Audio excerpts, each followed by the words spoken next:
I'm gonna read you this book. What's it called? When Dinosaurs Came with Everything. Okay. Why don't you come closer and then I can show them the pictures as you read. Friday is errand day. My mom goes on boring errands and I have to go with her.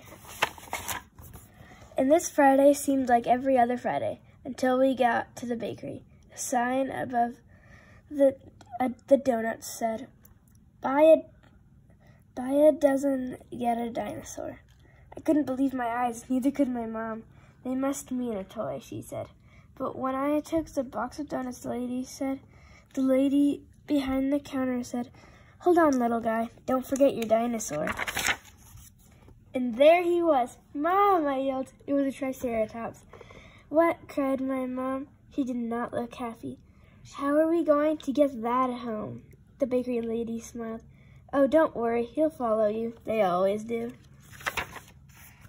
And he did, all the way to the doctor's office, where I had to go for my checkup. My mom shook her head. What are we going to do with him now? She looked him up and down. That took a while. We can't bring him inside, she said finally. He'll have to stay in a parking lot. I told him not to talk to strangers. After my checkup, I asked for a sticker. Like usual, no stickers today, said the nurse, just dinosaurs. With a shot, I'll get you too. I want a shot, I said. The nurse smiled. Not today, buddy, but you can pick up your dinosaur at the front desk. Mom, I yelled. There at the front desk was a Stegosaurus. What on earth is going on? My mom cried. It's a special day, the nurse explained. Today, dinosaurs come with everything. Yes, I said. No, my mom groaned. We walked down the street, and my Triceratops and my Stegosaurus walked right behind us. Thud, thud, thud. They made my friends right away. Across the street, other kids had dinosaurs too. I saw an ankylosaur, a duckbill, a velociraptor. We all waved at each other. Our mothers glared and kept on walking.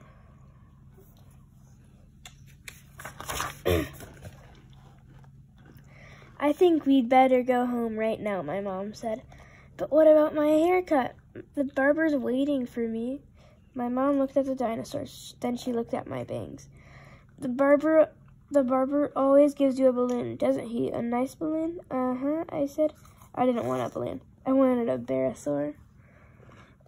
At the barber shop, I gave my Triceratops and my Stegosaurus donuts for a snack. They waited outside and watched through the glass. The barber pumped the chair up high. He cut my hair too short, but I didn't mind because then he patted my head and said, "Wait right there, sport." He was gone for a long time. My mom tapped her foot. I don't like this, she said. Where exactly do they keep the balloons? Just then, the barber came back with something flying over his head. It wasn't a balloon. Mom, I yelled. It was a pterosaur. This is too much, my mom protested. Now listen, she said to the barber. I think a balloon will do just fine today. Don't you have any balloons? Sorry, lady, no balloons. You get one of these instead.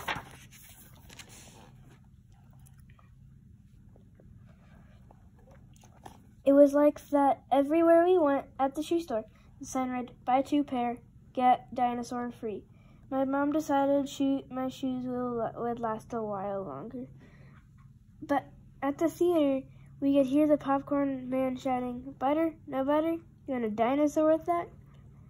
My mom said we'd go to the movies another day. At the diner, I wanted to stop for a hamburger. But then a girl walked out with a Tyrannosaurus Rex.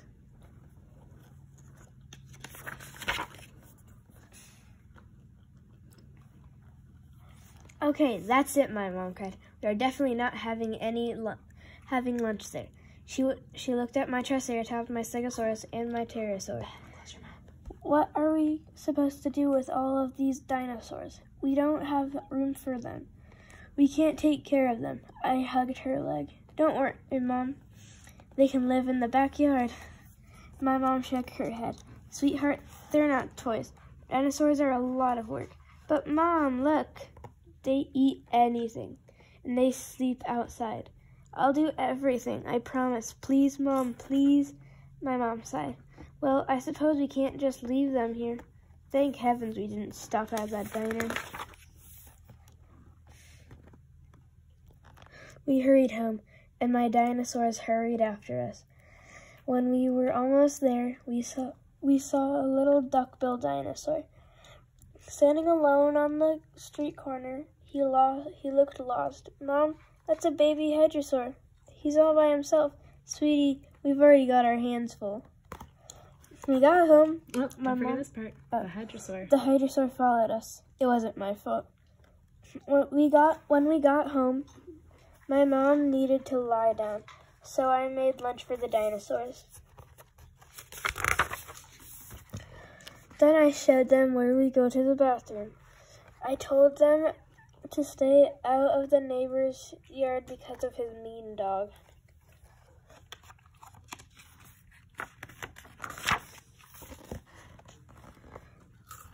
And I showed them my slide, my tire swing, and all the toys in the garage. They seemed to be having fun, but they really went wild when I took out my frisbee. The hadrosaur had the first thread. The frisbee landed on the roof. I saw my mom watching from the window.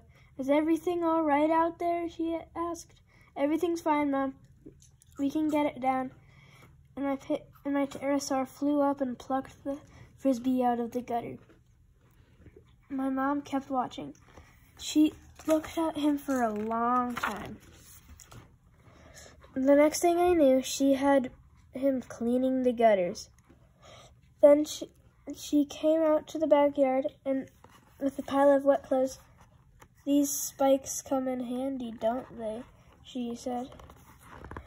Pretty soon, my mom had thought of chores for all of my dinosaurs. But I knew they didn't mind.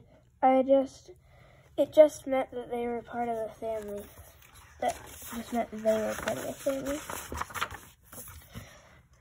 When we were finished helping, my mom said I could invite some other friends over. It was a bring your own dinosaur party. And guess what happened next?